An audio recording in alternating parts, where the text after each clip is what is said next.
اور میں سمجھتا ہوں کہ اس ہسٹری کو صرف اسلام آباد تک محدود نہیں ہونا چاہیے، اس ہسٹری کو پورے پاکستان میں آپ کو لے کے جانا چاہیے، تاکہ آپ کی نسل جو ہے، جو نئی نسل جو ماڈرن انلائٹمنٹ کے چکر میں تھی، اب دیکھیں نا پاکستان کے ساتھ کیا کچھ نہیں ہوا، جو آیا اس نے اس کو ایک لیبارٹری سمجھ کے اس پہ تجربات کیے ہیں۔ صحیح ہے، وہ تجربات آپ کریں، آپ کو روکا نہیں ہے، لیکن وہ تجربات اگر پاکستان کو مضبوط کرتے ہیں، عوام کو فیسیلیٹیٹ کرتے ہیں تو اس میں کوئی مذائقہ نہیں ہے، لیکن اگر ان تجربات سے پاکستان دو ٹکڑے ہوتا ہے، اگر اس سے پاکستان کمزور ہوتا ہے، تو پھر اس قسم کے تجربات سے آپ کو تھوڑا سا ٹھیک۔ اچھا، آپ نے تجربات کی بات کی ہے، سید عینی صاحب، شیخ صاحب نے تجربات کی بات بھی کی ہے، پولیٹیکل کلاس کی بات بھی کی، ایک یہ پولیٹیکل کلاس تھی جو لیڈران آپ دیکھ رہے ہیں اس میوزیم میں جن کی تصویریں لگی ہیں، ان کے مجسمے بھی ہیں، ایک موجودہ پولیٹیکل کلاس ہے اور جس سے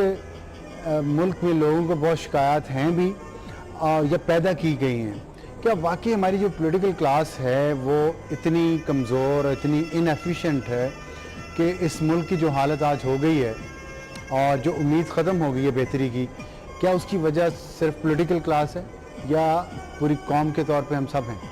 دیکھیں، اس میں ذمہ داری سب کی بنتی ہے، لیکن جو بنیادی خرابی مجھے محسوس ہوتی ہے کہ جب سے پاکستان قائم ہوا، جیسے آپ نے خود کہا کہ 11 اگست کی ان کی تقریر کو بھی سینسر کرانے کی کوشش کی گئی، ان کی برسی پہ محترمہ فاطمہ جناح نے جب تقریر کی، ان کی شرط تھی کہ یہ لائیو نشر ہوگی، تو اس تقریر کو بھی رکوایا گیا، ان کو کہا گیا ٹھیک ہے لیکن وہ لائیو نشر نہیں ہونے دی گئی۔ اس کا مطلب یہ ہے کہ جب آپ بانیان پاکستان کو بھی اظہار رائے کی آزادی دینے کو تیار نہیں تھے، کہ جس قسم کا پاکستان ہے، مطلب اگر بانیان پاکستان جب آپ نے کہہ دیا، میں بتاؤں، دیکھیں یہاں بدقسمتی سے قائد اعظم کو ایک ملا بنا کے پیش کیا جاتا ہے کہ جیسے وہ مولوی صاحب تھے اور بہت انتہائی سخت، جو جس قسم کے آج طالبان ٹائپ کے لوگ ہوتے ہیں، اس قسم کی ان کی سوچ تھی اور اس قسم کا وہ پاکستان چاہتے تھے، اور وہ مختلف حوالے بھی نکال لیتے ہیں قائد اعظم کی تقاریر کے، لیکن اگر آپ ان کی طرز زندگی دیکھیں، ان کے مختلف بیانات دیکھیں، ان کی ساری باتیں دیکھیں، انہوں نے مسلمانوں کے لیے ملک کی بات ضرور کی ہے، لیکن کسی ایسے ملک کی بات نہیں کہ جہاں کسی اور مسلک کے آدمی کو یا کسی اور قومیت کے آدمی کو یا کسی اور مذہب سے تعلق والے آدمیوں کو وہ اظہار رائے کی آزادی نہیں ہوگی، جینے کا حق ہی نہیں ہوگا۔ یہ قائد اعظم نے کبھی نہیں کہا، وہ ایک پروگریسو آدمی تھے، لبرل آدمی تھے، لیکن یہاں پر جو مذہبی انتہا پسند سوچ رکھنے والے لوگ تھے، اس وقت بھی تھے یقینی طور پر، وہ یہ سمجھ رہے تھے کہ اگر اس قسم کی باتیں اس معاشرے میں پھیلی اور یہ معاشرہ اسی بنیادوں پر کھڑا ہو گیا تو شاید ان کی جو دکانداری ہے وہ بند ہو جائے گی۔ انہوں نے جب قائد اعظم کی تقریروں کو سینسر کر سکتے ہیں، جب محترمہ فاطمہ جناح کی تقریر کو روک سکتے ہیں، جب اس حد تک وہ آگے جا سکتے ہیں، تو وہ آگے انہوں نے کیا کیا کچھ نہیں کیا ہوگا۔ یہ تو ڈیفیٹسٹ اپروچ نہیں ہے، اس طرح کر دینا، کہہ دینا کسی اور نے کیا۔ اس میں افسر صاحب اگر آپ تاریخ اٹھا کر دیکھیں تو جو وہ سیاستدان جو حق اور سچ کی بات کرنا چاہتے تھے، جو قائد اعظم کی سوچ کو آگے بڑھانا چاہتے تھے، ان کے ساتھ اس ملک میں ہوا کیا ہے؟ کبھی کسی کے اوپر کرپشن کا داغ لگا، کبھی کسی کے اوپر کوئی ملک دشمنی کا داغ لگا، کبھی کسی کو مار دیا گیا، کبھی کسی کو کچھ کیا گیا۔ نہیں، میں یہی کہہ رہا ہوں نا کہ میں یہاں پہ تھوڑا سا سید غنی صاحب سے اجازت لے کے صرف ایک گرہ تھوڑی سی لگانا چاہتا ہوں، جیسے یہ فرما رہے ہیں نا کہ بہت سے الزامات لگے کسی، مطلب اس سے بڑا اور کیا المیہ ہو سکتا ہے آپ کے ساتھ کہ وہ ہستی جس ہستی نے اللہ کی رحمت، یہ تو اللہ کی کرم تھا نا، اللہ کی رحمت تھی جس کی وجہ سے آج یہ پاکستان ماض وجود میں آیا تھا، اس ہستی کی ہمشیرہ جنہوں نے ان کے ساتھ قدم سے قدم ملا کے چلے، ان کو آپ نے کہہ دیا، آپ نے تو ان کو نہیں بخشا، آپ نے کیا، آپ کو اس بات کا علم نہیں ہے، ہسٹری نہیں ہے یہ کہ حضرت محترمہ فاطمہ جناح کو آپ نے انڈین ایجنٹ قرار دے دیا؟ وہ کون لوگ تھے؟ وہ طبقہ تھا نا جو ایک پاور رکھتا تھا، جس میں نے پہلے ذکر کیا، میں نے اتنا کھل کے بات نہیں کی، ٹھیک ہے، جنہوں نے اپنے لیے نہیں کھل کے بات میرا خیال ہے کرنی چاہیے، لیکن ایک بریک لے رہا ہوں، بریک کے بعد واپس آئیں گے تو وہ کون لوگ تھے یہ سوچئے گا آپ، جنہوں نے محترمہ فاطمہ جناح کو بھی انڈین ایجنٹ ڈکلیئر کر دیا، بانی پاکستان کی ہمشیرہ کو۔ حاضر ہوتے ہیں ایک چھوٹے سے بریک کے بعد۔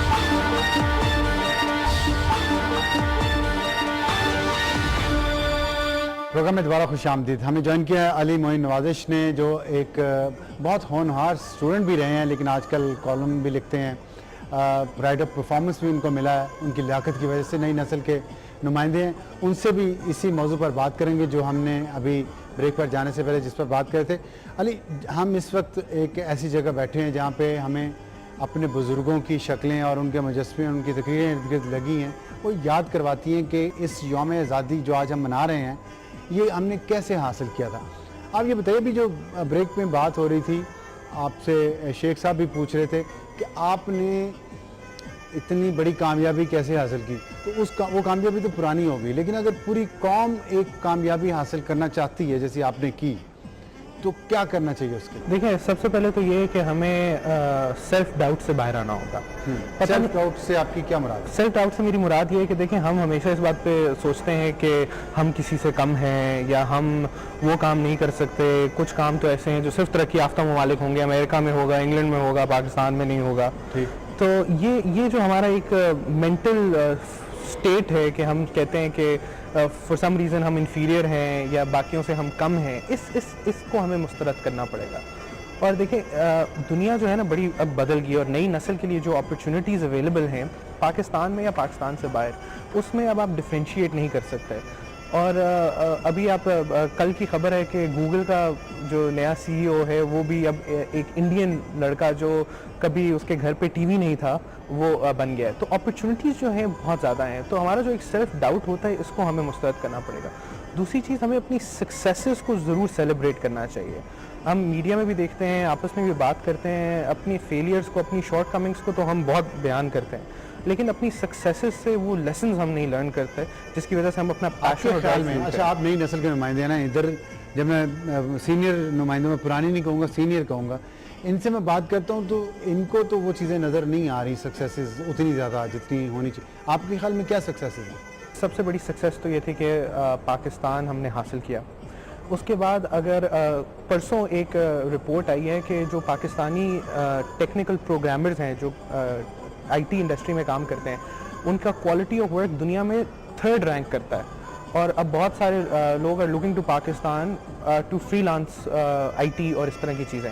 تو دیکھیں یہ کتنی بڑی سکسیس ہے کہ ہمارا ایک گلوبل انڈسٹری کے اندر شیئر آ رہا ہے. اور پاکستان میں بیٹھے بیٹھے لوگ, وہ لڑکا جس نے شاید خود پروگرامنگ سیکھی ہے, اس نے کوئی فارمل ایجوکیشن حاصل نہیں کی, وہ اپنے گھر سے بیٹھ کے $3.8 بلین ہمارا شیئر ہے. ٹھیک ہے, یہ آپ نے بڑی اچھی ویسے اگزامپل دی ہے. یہ تو نئی نسل کے وہ لوگ ہیں جو انفرادی طور پہ یہ کام کرتے ہیں, لیکن اگر ہم کلیکٹیولی بات کریں, وہ آپ نے بات کی ہے نا کہ ہم لوگ سیلف ایشورڈ نہیں ہیں, لیکن ہم حکومت سے یا ریاست سے چاہتے ہیں وہ ہمیں ہر چیز دے, لیکن ہم ریاست کو ٹیکس نہیں دینا چاہتے. یہ تو پوری دنیا میں لوگ ٹیکس دیتے ہیں, ہم کیوں اس طرف نہیں جا سکے؟ اس کی وجہ آپ کو پتہ چلتی ہے؟ دیکھیں جو ٹیکس کی جو آپ نے بات کی نا, دیکھیں سوشل کانٹریکٹ ہوتا ہے جس کی وجہ سے ہم ٹیکس دیتے ہیں, ہم ریاست سے چیزیں ایکسپیکٹ کرتے ہیں.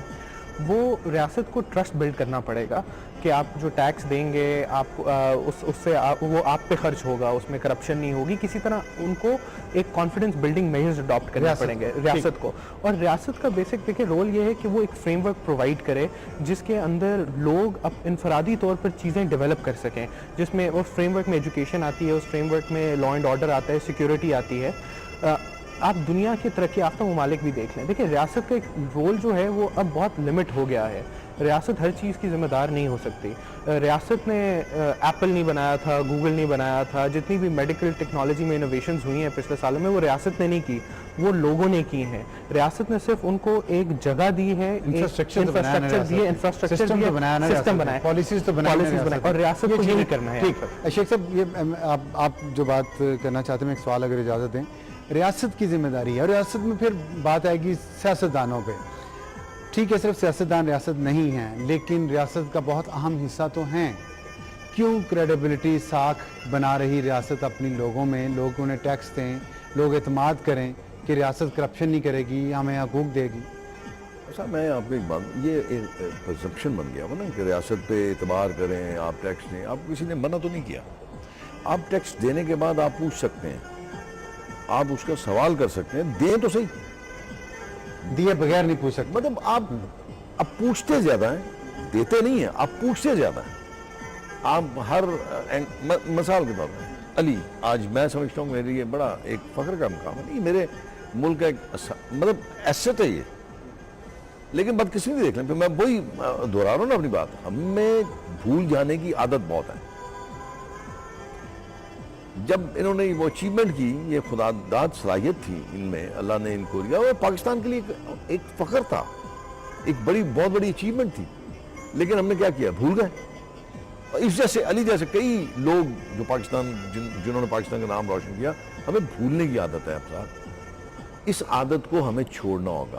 جب تک آپ ایسا نہیں کریں گے، آپ بار بار یہ کہیں گے کہ جی سیاستدانوں نے اس میں فیل لیا. دیکھیں بات یہ اب صاحب، میں نہیں صرف سیاستدانوں کی بات نہیں کر میں کہہ رہا ہوں سیاستدان میں جو گزارش کرنے جا رہا ہوں کہ ہم مانگتے بہت کچھ ہیں لیکن دیتے نہیں. اب آپ باہر چلے اچھا، جائیں. اگر دیتے نہیں ہیں، فرض کرے دیتے نہیں، ان کو دینے پہ لانا یہ کس کی ذمہ داری ہے؟ میں بالکل آپ بجا فرما رہے ہیں کہ آپ کا کام ہے کہ ایک ایسا خوبصورت سا یا اچھا ایک ایٹماسفیئر کریٹ کرنا تاکہ لوگ آج خود آگے آئے. لیکن میں چھوٹی چھوٹی مثالیں، آپ باہر جاتے ہیں، اب باہر جا کے آپ کیوں میں لگ جاتے ہیں، اپنے ہاں آپ ایسا نہیں کریں گے. باہر جا کے آپ سڑک کے اوپر کوئی چیز پھینکیں گے نہیں، ٹھیک، یہاں آپ ایسا نہیں کرتے. ٹھیک. کیوں؟ یہ چیزیں آپ کو ریاست تو منع نہیں کرتی ان چیزوں کو اڈاپٹ کرنے. میں اس کی وجہ، میں اس کا سوال لیکن میں سید غنی صاحب سے پوچھنا چاہتا ہوں. سید صاحب جو بڑی اچھی مثال انہوں نے دی ہے، کیوں میں ہم لگ جاتے ہیں باہر جا کے، گاڑی سے چیز باہر نہیں پھینکتے، وہاں پہ یہاں پہ گند ڈالتے ہیں، کیوں میں نہیں لگتے. لیکن جب ہم دیکھتے ہیں کہ ہم سگنل پہ کھڑے ہیں، ریڈ سگنل پہ ہم کھڑے ہیں اور ایک بڑی ساری لینڈ کروزر آتی ہے اور اس کے پیچھے ایک ڈالا ہے اور اس کے آگے بھی ایک ڈالا ہے، وہ سگنل توڑ کے چلے جاتے ہیں اور وہ اپنی گاڑی سے چیز بھی باہر، گند بھی باہر پھینکتے ہیں. تو اس سے کیا آپ میسیج دیتے ہیں جو طاقتور لوگ ہیں اس معاشرے کے، جو بہتر زیادہ ریسورسز والے لوگ ہیں، جب وہ عمل نہیں کریں گے تو باقی کیوں میں کیوں کھڑے ہوں گے؟ مطلب جتنے مسائل اور جتنی پرابلم ہمارے معاشرے میں پیدا ہو گئی ہیں نا، یہ کسی ایک آدھ چیز کو ٹھیک کرنے سے ہونے والی صحیح نہیں ہے. یہ کوئی ایک بہت بڑی تبدیلی میں لانی پڑے گی، اور تبدیلی میری رائے میں، اس سے لوگ ڈس ایگری بھی کر سکتے ہیں، اگر ہر ادارہ، ہر فرد اپنے حصے کا کام کر لے. پرابلم یہ ہے کہ میں سارے ملک کو ٹھیک کرنا چاہتا ہوں سوائے اپنے. مطلب میں یہ نہیں دیکھتا ہوں کہ میری کیا ذمہ داریاں ہیں، میرے کیا فرائض ہیں، میرے اوپر کچھ اس ملک کا قرض ہے، وہ میں ادا کروں، وہ ذمہ داریاں پوری کروں، وہ ڈیوٹیز اپنی پوری کروں. میں وہ تو نہیں کرتا ہوں، لیکن میں آپ پہ اعتراض کر سکتا ہوں کہ آپ نے یہ کام کیوں نہیں کیا. میں ان پہ اعتراض کروں گا کہ آپ نے یہ کام کیوں نہیں کیا. میں ان پہ اعتراض کروں گا کہ آپ نے یہ کام کیوں نہیں کیا. اس پرابلم سے نکل کر اگر ہم لوگوں کو تھوڑا سا یہ ریئلائز کرائیں کہ بھائی یہ چھوٹی چھوٹی سی آپ کے ایشوز ہیں، آپ یہ کام کرنا شروع کر دیں. آپ چھوڑ دیجیے کہ صاحب کرتے ہیں کہ نہیں کرتے، صحیح تو نہیں کرتا ہے کہ نہیں کرتا ہے، آپ اپنے حصے کا یہ کام کرنا شروع کر دیں. تو اس سے شاید تھوڑی سی چینجز آنا شروع ہو جائیں. اور دوسری جو سب سے بڑی خرابی میں محسوس کرتا ہوں کہ ہم نے اپنی ہسٹری کو اتنا ڈسٹارٹ کیا ہے، اور ہمیں ایک عجیب سا خوف ہے کہ یار یہ تو بڑی ایک بری چیز ہوئی تھی ہمارے ملک کی تاریخ میں، اگر ہم یہ بتائیں گے تو کیا ہوگا. دیکھیے تاریخ آپ کی اچھی ہے یا بری ہے، ہمیں اس کو بتانا چاہیے، لوگوں کو، اپنی نئی نسل کو آگاہ کرنا چاہیے کہ آپ کے ملک میں یہ ادارہ تھا، یہ فرد تھا، یہ جماعت تھی، ان کا یہ ہے. اس پہ ڈبیٹس ہونی چاہیے، مختلف اوپینینز ہوں گے لوگوں کے، کوئی اچھا کہے گا، کوئی برا کہے گا، لیکن اس پہ بات ہونی چاہیے. جب آپ ڈبیٹ کریں گے، جب اپنی پازیٹیوز اور نیگیٹو چیزوں کو ساتھ رکھیں گے، تو اس سے لوگوں کا ذہن کھلے گا. ہم اپنے بچوں کو جو پڑھاتے ہیں، دیکھیں اس میں کوئی نیگیٹو چیز ہوتی نہیں. ہم یہ بتاتے ہیں کہ ہم شاید کوئی جنت سے اپنا سارے لوگ نکل کر آئے ہوئے ہیں، ہمارے ملک میں کسی آدمی نے کوئی غلطی کی ہی نہیں ہے، جتنی ساری چیزیں سب اچھی ہوئی ہیں. یہ اس طرح سے اگر ہم چیزوں کو چلائیں گے، اگر ہم اس طرح سے چیزوں کو چلائیں گے تو ہماری آنے والی جو جنریشنز ہیں ان کا اور اپنی جو آپ کی جو ہسٹری ہے اس میں ڈسکنیکٹ ہوگا. اب پھر کوئی اور جب باہر کا آدمی جب آپ کے حقائق بیان کرنا شروع کر دیتا ہے تو لوگ پھر سمجھتے ہیں کہ یہ ہمارے ملک کا دشمن ہے، تو اس کو پھر دوسرے انداز میں لینا شروع کر دیتے ہیں. علی یہ بتائیے گا، جو اس خطے میں جس کا بھی ہم نے ذکر کیا 14 اگست، جس میں ایک بہت اہم دن ہے 14 اگست 1947 برِ صغیر کی تاریخ میں، تقریباً 1100-1200 سال مسلمان اس خطے میں ہیں، جو یہاں میوزیم دیکھنے سے بھی پتہ چلتا ہے، شاید 1200 سال سے بھی زیادہ ہے. ہمیشہ اقلیت میں رہے، لیکن حکمرانی بھی کی ان 1100 سال میں، 1100 سال تقریباً حکمرانی کی اقلیت میں ہونے کے باوجود. وہ کیا وجہ ہے آپ کے خیال میں جو پچھلے 6 دہائیوں سے 60-65 سال سے ہم مسلسل خوف کی حالت میں رہ رہے ہیں؟ 1100 سال حکومت کر کے، 1000 سال حکومت کر کے اب ہم خوف کی حالت میں رہ رہے ہیں، جبکہ ہمارے پاس اپنا علیحدہ ملک ہے، ہمارے پاس نیوکلیر پاور ہے، میزائل ٹیکنالوجی ہے، اپنے ادارے ہیں، سب کچھ ہے. لیکن خوف جان بوجھ کے آپ کے خیال میں ڈالا گیا ہے اس قوم کے اندر جس نے 1000 سال تک حکمرانی کی ہے، اپنی کسی وجہ سے یا کوئی اور وجہ؟ یہ میرا خیال ہے کہ جب سے ہم آزاد ہو گئے ہیں اور جب پاکستان بنا ہے، obviously ہماری تاریخ میں کچھ ایسے ثانیے ہوئے ہیں جن کی وجہ سے خوف ہوتا ہے. اگر آپ آج کے حالات دیکھیں, دہشت گردی کی وجہ سے ملک میں خوف ہے. دسمبر میں جو پچھلے سال APS میں اٹیک ہوا اس کی وجہ سے قوم میں خوف آیا. لیکن ایٹ دی سیم ٹائم میرا خیال ہے کہ ہم جو اس وقت ہیں ہم بڑے ڈٹے ہوئے بھی ہیں. بہت کم ملک ایسے ہوں گے جہاں پر اس طرح خود کش حملے ہوں, اتنے بڑے بڑے اٹیک ہوں اور اتنے عرصے سے ہو رہے ہوں, اور وہ قوم جو ہے صبح آ کر اسی سڑک پہ وہ بندہ اپنی دکان بھی کھولے, وہ لوگ اسی سڑک پر چلیں بھی اور اسی جگہ وہ اسی طرح ڈٹے رہیں. تو یہ ایک ہماری بہت بڑی پازیٹیوٹی بھی ہے. اور جو دیکھیں جو ماضی ہے, ماضی میں کیا ڈائنامکس تھے, اس وقت ہماری حکومت تھی, وہ ایک الگ بات ہے. لیکن آج حال میں ہم کدھر کھڑے ہیں اور کہاں ہم نے جانا ہے, یہ بہت ضروری ہے. دیکھیں ہم ماضی پہ بہت عرصہ ڈویل کرتے رہتے ہیں کہ پہلے یہ ہو گیا, ماضی سے سیکھنا چاہیے, لیکن ہمیں اتنا ہی وقت اپنی فیوچر پلان کو دینا چاہیے کہ آج سے 20 یا 30 سال بعد پاکستان جو ہے اس کا دنیا میں ہمارے لیڈرز, ہمارے لوگ کیا رول دیکھ رہے ہیں. کیا ہم ٹیکنالوجی ایکسپورٹر ہوں گے, کیا ہم ایک بزنس فرینڈلی ہب ہوں گے, کیا ہم مینوفیکچرنگ کنٹری ہوں گے, کیا ہم اپنی ایگریکلچر کو آگے لے کے جائیں گے. یہ جو ڈیسیجنز ہم نے کرنی ہیں اپنی ریاست کے لیول پر, یہ کرنے کی ضرورت ہے. بڑی اچھی بات کی آپ نے. میں شیخ صاحب آپ سے بھی ایک سوال پوچھوں گا بریک کے بعد, لیکن پہلے بریک لے لوں.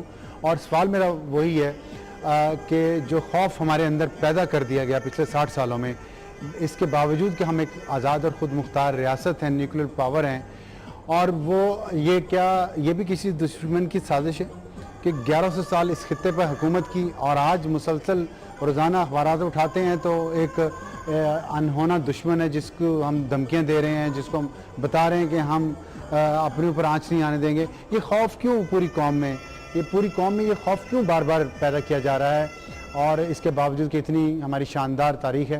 اس پر بات کریں گے چھوٹے سے بریک کے بعد.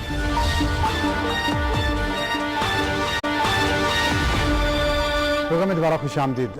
بریک پر جانے سے پہلے ہم بات کر رہے تھے اس خوف کی جو اس قوم کے اندر پیدا کر دیا گیا ہے کسی انجانے دشمن کا. ہوگا دشمن, لیکن کیا ہم اتنے کمزور ہیں کہ 1100 سال اس خطے پر حکومت کرنے کے بعد آج روزانہ جب سو کے اٹھیں اور اخبارات اٹھائیں تو اس میں یہی ہیڈ لائنز ہوں کہ ہم دانت کھٹے کر دیں گے, ہم یہ کر دیں گے. وہ ظاہر ہے جیسے علی نے کہا کہ مشکل وقت آئے ہیں, حادثات بھی ہوئے ہیں اس قوم کے ساتھ, لیکن وہ تو 1100 سال میں بھی بہت سارے حادثات ہوئے. ہم نے اپنا اعتماد لوز نہیں کیا. شیخ صاحب, کیا وجہ ہے کہ نہ ہمیں اعتماد رہ گیا ہے اپنے اوپر, اپنے ملک کے اوپر, نہ کیا ہم احساس کمتری کا شکار ہو گئے ہیں, یا ہمارے ہاں کچھ لوگوں کے اتنے گہرے مفادات ہیں کہ اس کی وجہ سے پوری قوم کو نفسیاتی مریض بنا کے ایک خوف میں دھکیلے جا رہے ہیں؟ کیا وجہ ہے؟ میں نے آپ کو اس کی پہلے میں آپ کی یہ بات جو آپ نے ایک بات کی نا ابھی تھوڑی سی, وہ ایک مثال آپ نے دی کہ ریڈ لائٹ ہو اور ایک لینڈ کروزر آتی ہے اور گزر جاتی ہے, وہ ایک انفرادی ویل ہے. نہیں, بہت سارے قابل مذمت بھی ہے اور قابل نفرت بھی ہے, لیکن اس کو مثال بن جاتی ہے. میری گزارش ہے, میں نے یہ کہا کہ قابل مذمت بھی ہے اور قابل نفرت بھی ہے, ٹھیک, لیکن ہمیں اس کو فالو نہیں کرنا, اس کی تقلید نہیں ہم نے کرنی, اس بندے کی اس کو روکنا تو ہے. ہمیں اس کو شرمندہ کرنا ہے. شرمندہ اس طرح کر سکتے ہیں کہ ہم اس کی تقلید نہ کر کے, ایک دن آئے گا کہ وہ شخص جو یہ حرکت کر رہا ہے وہ یہ سمجھے گا کہ میں یہ جو حرکت کر رہا ہوں یہ لوگ اس کو نفرت کی نگاہ سے دیکھ رہے ہیں. آپ ایک بار بار ایک لفظ استعمال کرتے ہیں کہ قوم. ذرا آپ سچائی کے ساتھ بالکل حقیقت کی نگاہ سے دیکھیں, کیا آپ سمجھتے ہیں کہ 20 کروڑ عوام جو ہیں وہ قوم ہے؟ ریاست کے چلے شہری تو ہیں, میں وہ گزارش کرتا ہوں, نہیں قوم ریاست کے شہری ہیں. اب ہوا کیا یہاں, جیسے میں نے پہلے عرض کیا کہ ایک ایسی شخصیت, ایک ایسی ہستی جن کا پاکستان کے بنانے میں بہت بڑا ہاتھ ہے, آپ نے اس ہستی کی ہمشیرہ جنہوں نے ان کے ساتھ ایک قدم قدم ملا کے چلی, ان کو آپ نے ان کی زندگی میں, اس محترمہ فاطمہ جناح کی زندگی میں آپ نے ان کو یہ قرار دے دیا. وہ کون لوگ تھے, وہ کون سی طاقت تھی؟ اسی طاقت نے بارہا اس ملک میں تجربات کیے. کبھی آپ نے اسلام کو انٹروڈیوس کیا, وہ طالبان کی شکل میں آئے, کبھی آپ نے ماڈرن انلائٹمنٹ, جو کہ متحمل نہیں ہو سکتے آپ اگر آپ اپنی اصلیت, اپنا کلچر, اپنا رہن سہن اب بدل دیں گے اب ساتھ, تو پھر آپ بالکل برباد ہو جائیں گے, دنیا سے آپ کا نام و نشان ختم ہو جائے گا. جس مقاصد کے لیے آپ نے اس خطے کو حاصل کیا وہ مقصد تو حل نہ ہوا.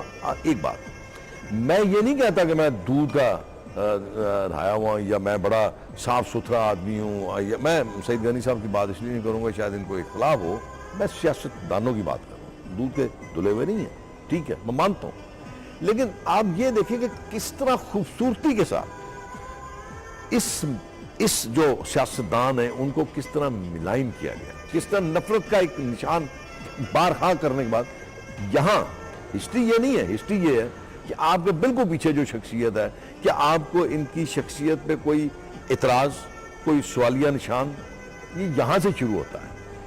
حضرت لیاقت علی خان صاحب کو جب شہید کیا گیا، کون لوگ تھے وہ کون سی طاقتیں تھیں؟ وہاں سے شروع ہوتا ہے اور یہ سلسلہ ختم نہیں ہوتا۔ ذوالفقار علی بھٹو صاحب کو کیا ہوا؟ بینظیر بھٹو کے ساتھ کیا ہوا؟ کیا آپ اس پرائم منسٹر کو بھول گئے جس کو ہتھکڑیاں لگا کے اور جہاز کے ساتھ سیٹ کے ساتھ باندھ دیا گیا؟ مطلب اس طرح تذلیل کی گئی، ایک تو آپ نے تذلیل کی، ہستی اب ان کو صفحہ ہستی سے مٹا دیا، ان کے نام و نشان ختم کرنے کی کوشش کی، اور سب سے بڑا ظلم یہ کیا کہ ایک ہی کیا اور کہیں آپ کو اس قسم کے لوگ نظر نہیں آتے جو اس قسم کی حرکات کرتے ہیں؟ کسی اور شعبہ ہے زندگی میں، میں پروٹیکٹ نہیں کر رہا، لیکن میں یہ کہہ رہا ہوں کہ ہمیں بھی دوست ہونا چاہیے۔ ٹھیک ہے، میں آپ کی بات سے متفق ہوں، اور صفحہ ہستی سے جنہوں نے مٹانے کی کوشش کی وہ مٹا نہیں سکے، وہ خود ختم ہوتے گئے نا، لیکن وہ طاقت آج بھی موجود۔ لیکن میرا سوال یہ تھا سعید غنی صاحب کہ خوف ہے، خوف کیوں ہمارے اندر پیدا کیا جا رہا ہے انجانے دشمن کا، جبکہ ایک میں نے آپ کو تاریخ بتائی ہے، ہم نے سروائیو کیا ہے اتنی بڑی اکثریت کے ساتھ، اپنے مذہب کو بھی بچایا، اپنے کلچر کو بھی بچایا، اپنی شناخت کو بھی بچایا، اپنی زبان کو بھی بچایا، لیکن اب اتنی زیادہ یہ کیا احساس سے کمتری کا شکار ہو گئی ہے ہماری رولنگ ایلیٹ؟ دیکھیں ہمارے یہاں دو قسم کے خوف لوگوں کو دلائے جاتے ہیں۔ ایک تو یہ ہمیشہ آتا ہے کہ جی مذہب خطرے میں، اسلام خطرے میں، یہ کیسے ہو سکتا ہے؟ لیکن 1100 سال کی تاریخ تو یہ نہیں بتا، یہ جو یہاں پہ ہے اس میں تو اسلام کو ہم نے یہاں بڑھتے دیکھا۔ ایک تو آپ کے ملک کی واسٹ میجورٹی مسلمانوں پر ہے، اور مطلب ایسے پریکٹسنگ مسلمان ہیں، ایسے نہیں کہ صرف نام کے مسلمان ہیں، ہم ساری چیزوں کو فالو بھی کرتے ہیں۔ اچھا تو وہ مذہب تو آپ کا خطرے میں ہو نہیں سکتا، لیکن یہ ایک جنون پیدا کیا جاتا ہے۔ پھر دوسرا آپ کا یہ کیا جاتا ہے آپ کا ملک خطرے میں ہے، ہر 20 کروڑ آبادی کا ملک ہے، دنیا کہاں سے کہاں پہنچ گئی ہے، یہ ناممکنات میں شامل ہے آج کہ کوئی اور ملک آ کر اس 20 کروڑ کی آبادی کے اوپر قبضہ کر لے گا کسی طرح سے، اور نیوکلیر پاور ہے۔ یہ وجہ کیا خوف پیدا کرنے کی؟ یہ اگر ان چیزوں میں آپ نہیں رہیں گے تو پھر آپ کے خیالات کہیں اور ہوں گے نا۔ اگر آپ کے ذہن سے یہ اتار دیا جائے خوف کہ جی آپ کا اسلام جو ہے کسی خطرے میں نہیں ہے، آپ جس طرح چاہتے ہیں اپنی زندگی گزاری اور آپ کریں، یہ اتار دیا جائے، آپ کے اوپر سے یہ خوف اتر جائے کہ جی آپ کا ملک کو کوئی خطرہ نہیں ہے، اس کے بعد آپ اس ملک میں بہتری کی بات کریں گے نا۔ نہیں ٹھیک ہے، لیکن یہ تو ہمیں خوف اور خطرہ تو وہی بتا رہے ہیں جو کہتے ہیں ہم اس ملک سے مخلص ہیں، تو یہ جو بات آپ کر رہے ہیں وہ تو مخلص لوگ نہیں کرتے۔ میرا یہ میں یہ نہیں کہوں گا کہ وہ مخلص نہیں ہیں، لیکن یہ ہو سکتا ہے کہ ملک کے ساتھ مخلصی کے ساتھ ساتھ ان کے اور مقاصد بھی ہوں۔ نہیں تو یہ کیسے ہو سکتا ہے؟ میں اس کلام سے دیکھیں، اس ریاست کے اوپر کنٹرول رکھنا اور یہ سمجھنا کہ ابصار صاحب جو ہیں وہ اس ملک کے ساتھ کم وفادار ہیں اور میں اس ملک کا زیادہ وفادار ہوں، اب اس کا فیصلہ کرنے کا اختیار تو کسی کے پاس نہیں ہے نا۔ یہ میں جانتا ہوں کہ میں اس ملک کے ساتھ کتنا وفادار ہوں، یہ میں جانتا ہوں کہ میں کتنا مسلمان ہوں، یہ آپ کو سرٹیفکیٹ دینے کا اختیار نہیں ہے کہ آپ مجھے بتائیں کہ میں کتنا مسلمان ہوں یا میں کتنا پاکستانی ہوں۔ یہ کچھ لوگوں نے، کچھ اداروں نے شاید ٹھیکہ لے لیا ہے کہ جی ہم طے کریں گے کہ کون صحیح مسلمان ہے اور ہم طے کریں گے کہ کون صحیح پاکستانی ہے۔ اب جب تک ہم ان چیزوں سے نہیں نکلیں گے، اور ہمیں اس کو دیکھیں کنفرنٹ کرنا چاہیے، اور ہم نے کیا ہے، جہاں ضرورت پڑی ہم کرتے بھی ہیں کنفرنٹ کہ بھائی میں اس ملک میں پیدا ہوا ہوں، اگر میرا کسی بات پر آپ سے اختلاف ہے تو آپ میرے اوپر ایک تہمت لگا دیتے ہیں کہ جی تم پاکستانی کم ہو، یا میں کوئی اگر آپ کی مذہبی جو آپ کی سوچ ہے اس سے میں اختلاف کرتا ہوں کہ جی جس قسم کا مذہب آپ دیکھ رہے ہیں میں مذہب اسلام کو اس سے مختلف دیکھتا ہوں، تو آپ مجھ پہ یہ تہمت لگا دیتے ہیں کہ جی میں مسلمان ہی نہیں ہوں۔ تو یہ چیزیں ان لوگوں کو سوٹ کرتی ہیں، اور ہماری ایک بہت بڑی اکثریت ایسی ہے جو اس بہکاوے میں آرام سے آ جاتی ہے، اور یہ وہ ایک مواد ہے آسانی سے بک جاتا ہے مارکیٹ کے اندر، وہ اس کو بیچتے ہیں اور اپنی دکانداری چلاتے ہیں۔ علی، کیا یہ مواد آسانی سے بک رہا ہے نوجوان نسل میں؟ اور کیا خوف اگر پیدا کر دیا جائے پوری قوم کے دلوں میں ہر وقت کہ کوئی ہم پہ حملہ کر دے گا، کوئی ہمیں کھا جائے گا، کوئی ہمیں تباہ کر دے گا، اس خوف سے نوجوان نسل کی جو نشو و نما ہے اس پہ کیا اثر پڑتا ہے؟ دیکھیں یہ مواد بیچنا شاید افسوس کی بات ہے پاکستانی نوجوان نسل میں بہت آسان ہے۔ آپ ایک طرف سے لٹریسی ریٹ دیکھیں، ایک ایسا ملک جہاں پر 10-11 کروڑ نوجوانوں میں سے ہارڈلی 2.5 کروڑوں جو اپنے میٹرک کی تعلیم شروع کرتے ہیں، اگر آپ انرولمنٹ ریٹ دیکھیں تو اس نوجوان نسل کو آپ کوئی بھی مواد بڑے آرام سے بیچ سکتے ہیں. اور افسوس کی بات یہی ہے کہ ہم نیریٹو آف فیئر بیچنا شروع ہو جاتے ہیں. ٹھیک. اپنی کچھ لوگ اپنی طاقت کو برقرار رکھنے کے لیے یہ نیریٹو آف فیئر بیچتے ہیں اور سرٹیفکیٹس دیتے ہیں اور یہ سوچتے ہیں کہ ملک کے ساتھ وفاداری صرف یہ چیز ہے, اس کے باہر کوئی کچھ بھی کرے گا تو وہ ملک سے وفاداری نہیں. تو یہ ایک بہت افسوسناک صورتحال ہے, جبکہ چاہیے کہ اس نوجوان نسل کو ایک پازیٹیو طریقے سے استعمال کیا جائے. سب سے زیادہ ان کی تعلیم پر, ان کی اسکل ڈیولپمنٹ پر فوکس ہو, اس پر ریسورسز لگائیں تاکہ آپ یہ بینیفٹ آنے والے سالوں میں ریپ کر سکیں. آپ ان لوگوں کو اسکلز دیں, یہ اس ملک میں کنٹریبیوٹ کریں. ٹھیک, بہت شکریہ مہمانوں کا. آج کا ہمارے پروگرام کا وقت ختم ہو گیا ہے اور ناظرین کو یوم آزادی مبارک, اور اس امید کے ساتھ کہ قوم میں خوف نہیں پیدا کیا جائے گا بلکہ قوم میں اعتماد پیدا کیا جائے گا. ایک ایسے ٹیم کیپٹن کی طرح جو اپنی ٹیم کو دوسری ٹیم سے لڑانے سے پہلے اس کا حوصلہ بڑھاتا ہے, اس کے فاسٹ بالر سے ڈراتا نہیں ہے, اور کیونکہ ڈرایا کہ ٹیم کو میدان میں لے کے جائے گا تو ٹیم شاید اچھا پرفارم نہ کر سکے. تو ٹیم کے کپتانوں کی یہ ذمہ داری ہے کہ اس یوم آزادی پر عہد کریں کہ قوم میں, نوجوان نسل میں اعتماد پیدا کریں گے, خوف دور کریں گے, انہیں بتائیں گے کہ ان کی تاریخ کتنی شاندار ہے, وہ اقلیت میں رہتے ہوئے بھی اپنے حقوق کی اور اپنی شناخت کی حفاظت کر سکتے ہیں. اجازت چاہتے ہیں. خدا حافظ.